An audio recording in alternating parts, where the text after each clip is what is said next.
A struggling person may not show signs. Mental health is so often passed over whether you're a man or a woman. It just has never been the priority. In this day and age, we are now starting to shed light on mental health and advertise the importance of taking care of your mental health. In fact, it was not until I graduated high school that people were really into advertising mental health like that. So basically, almost 4 years ago. Many people have lost their lives, and I'm not talking about not being here, but also people losing their battles with mental health, those that struggle with it. Often you see those in often staying at home and eating junk food, for lack of a better word, rather than going out, going walks, hikes, or even socialize with their family and friends, even when given a choice. When mental health is not taken into consideration, things often go bad. Today we will talk about positive mental health, about how positive mental health promotes good takes on school, serve a healthier lifestyle, as well as how it helps to help prioritize yourself from everyone. And the last point being how it contributes to a better kind of relationship in life. How does a social bee stay happy in so many of her relationships? How is she or he not tired? Let's be honest. That person is either really good at faking or has really good relationships with not only the world but herself. There is no standard for measuring across cultures to determine whether a behavior is normal or when it becomes disruptive, says the major clinic staff member in one of their articles. The point shows that one can be really good at faking or the signs are just not as present as it is in other people. A struggling person struggles. The question is, when do they struggle? Do they struggle alone in the bedroom from the privacy, which is most likely, or do they struggle somewhere in the woods?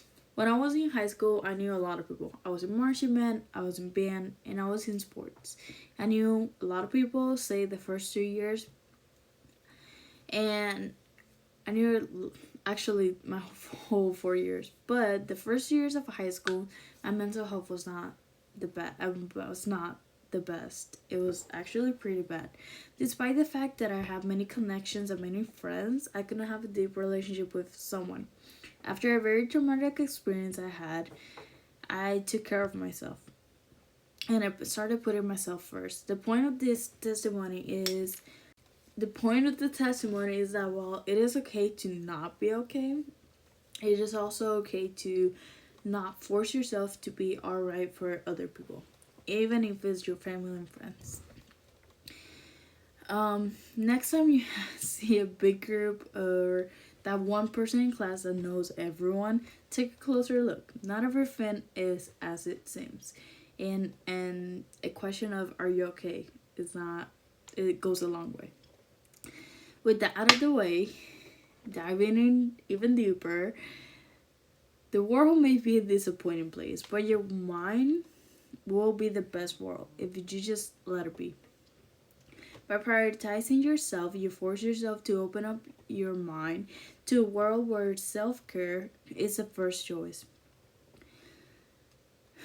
So, I have a personal story. And back when I had this traumatic experience in February 2020, my mother had recently gotten married. It was a lot of issues with my family. And personally, while the documents in that event say one thing, they don't reflect the truth. But when I decided to take care of myself, I said, I'm not doing this again. I'm gonna prioritize myself. And even though we don't fight as much as we used to, we still fight. But I fight when it helps, when my mental health is not that bad. And I make sure it doesn't affect me.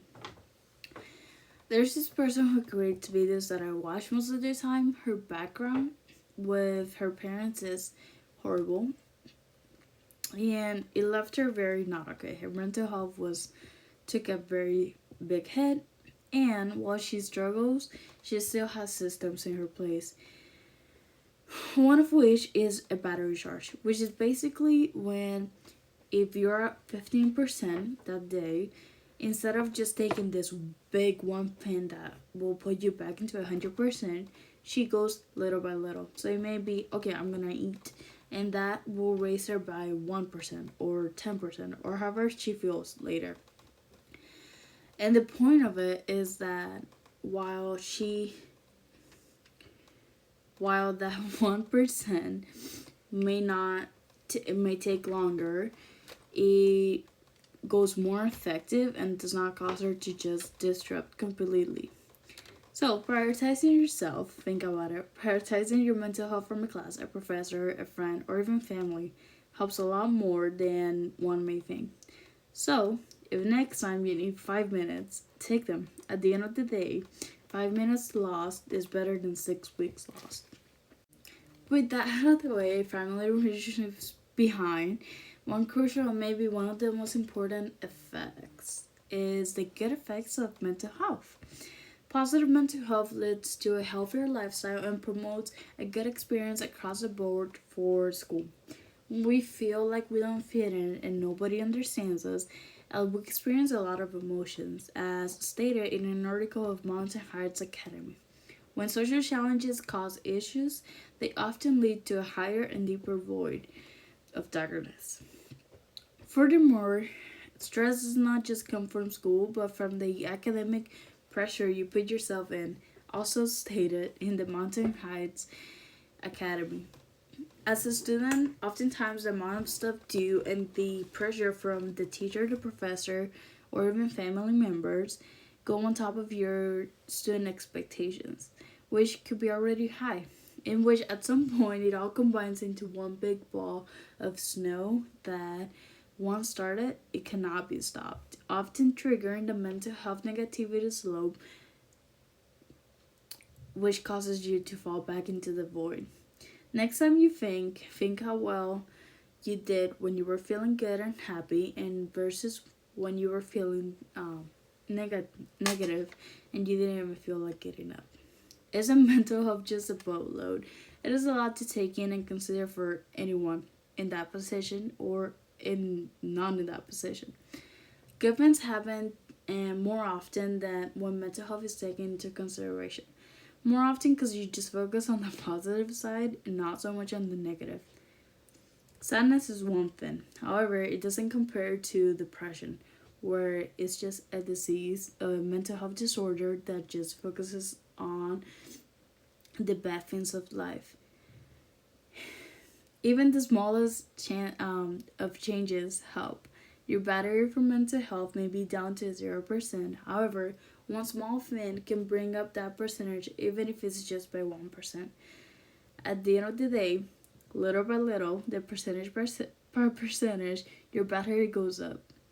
So, that helps a lot more, and it won't cause you to feel overwhelmed by just having to be okay the next minute. Stay safe and take care of yourself.